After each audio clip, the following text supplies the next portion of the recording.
বছরের শুরুতেই ধর্মীয় সম্প্রীতির বার্তা দিতে গিয়ে চরম বিতর্কের মুখে পড়েছেন বলিউড অভিনেত্রী নুসরাত বারুচা।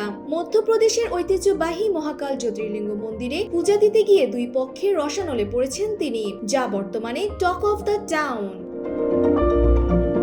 সম্প্রতি অভিনেত্রী নুসরাত মহাকাল মন্দিরে পবিত্র ভস্ম আরতিতে অংশ নেন। কপালে চন্দনের তিলক লাগিয়ে মন্দিরের পুরোহিতের থেকে আশীর্বাদ স্বরূপ চাদরও গ্রহণ করেন তিনি। সামাজিক যোগাযোগ মাধ্যমে এই আধ্যাত্মিক মুহূর্তের ছবি ও ভিডিও পোস্ট করার পরপরই শুরু হয় তুমুল সমালোচনা।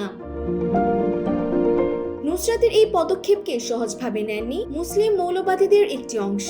অল ইন্ডিয়া মুসলিম জামাতের জাতীয় সভাপতি মাওলানা শাহাবুদ্দিন রাজভী বেরেলভি কঠোর নিন্দা জানিয়ে বলেন, শরিয়া আইন অনুযায়ী অন্য ধর্মের আচার পালন করা এবং কপালে তিলক লাগানো ইসলামের মৌলিক নীতির পরিপন্থী ও হারাম।